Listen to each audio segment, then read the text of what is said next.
Why Dogs Sniff? The story of the dog's dinner party. Portuguese folktale. Once upon a time the dogs gave a dinner party. All the dogs were invited and all the dogs accepted the invitation. There were big dogs and little dogs and middle-sized dogs.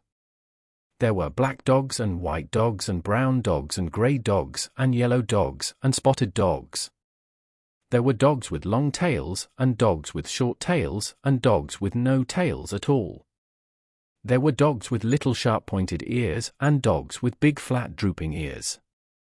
There were dogs with long slender noses and dogs with short fat turn-up noses. All these dogs came to the party.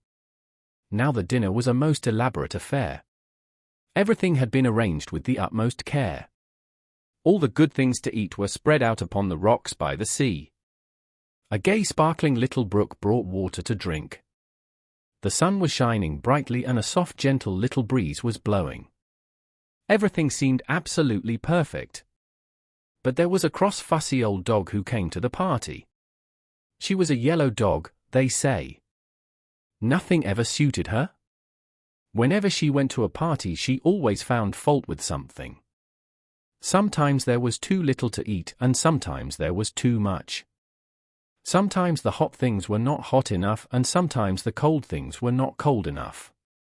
Sometimes the hot things were so hot they burned her mouth and the cold things so cold that they gave her indigestion.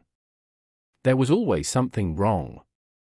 At this party, however, there was not too much to eat and there was not too little to eat. The hot things were all just hot enough and the cold things were all just cold enough.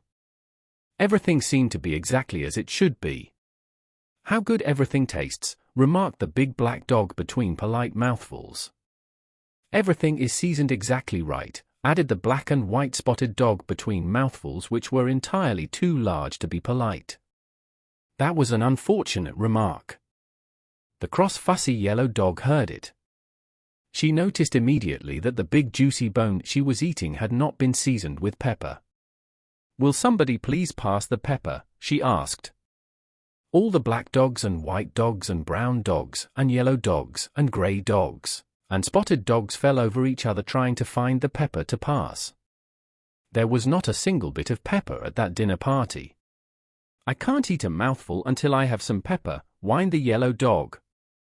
"I'll go into the city and get some pepper," said one of the dogs. Nobody ever knew which dog it was. The dog who went into the city to get the pepper never came back. Nobody ever knew what became of him. Whenever two dogs meet they always sniff at each other. If one of them should happen to be the dog who went into the city to get the pepper, he would surely smell of pepper.